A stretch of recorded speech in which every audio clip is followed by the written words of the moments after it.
What is your name? Roger Stier. What events were there back then in the congregation? Mostly it was, we had brothers meetings on Friday nights. That was for the whole district. And we had choir rehearsals on Tuesday nights. And there was visiting 3-4 nights a week. They would have minister services in New York.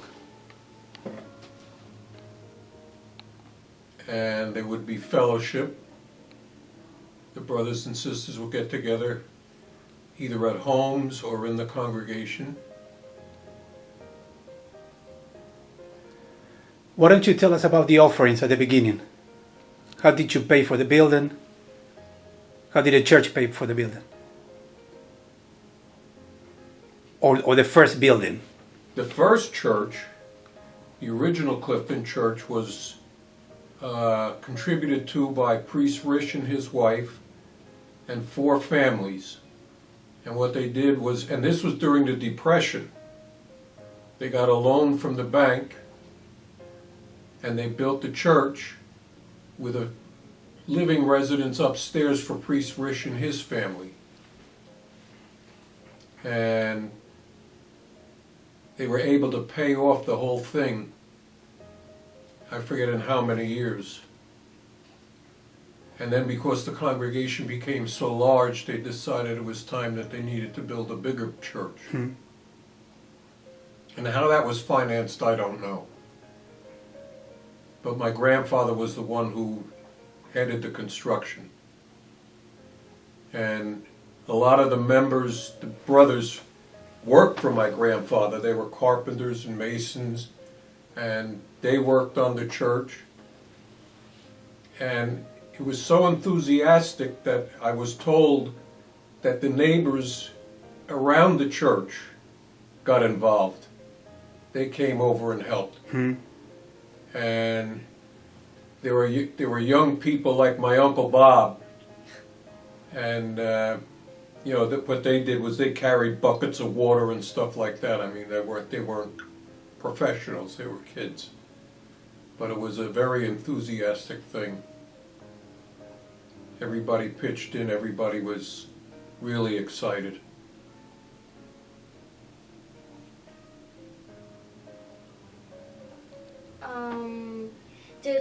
Did the children partake in Sunday school regularly? Yes, yes. We had close to 30 in Sunday school. Were there any specific methods to clean the church? What they did was they had one family that I remember, and they paid them something and they cleaned the church. And really, Clifton Church is a big church, so it's like cleaning 2 churches. That's true. What do you guys do for Easter? They would have the lilies and the palms decorating the altar, but back in that time, as far as I remember, they didn't have the Easter egg hunts. Did you have group meetings to discuss whenever new changes were made in the church? No. Changes in the church? Yeah, like if something new was going to happen or what they're going to do or change plans on things. They would have, that would be handled by the administration brothers. That's all mine. Okay. Okay, so pretty much a few questions that I have for you. Because in our congregation, as we do now, the deacons that are there, sometimes we have brothers and sisters who are sick or they haven't come to the congregation for a couple of weeks or so. We pay them a visit, usually, or we call them.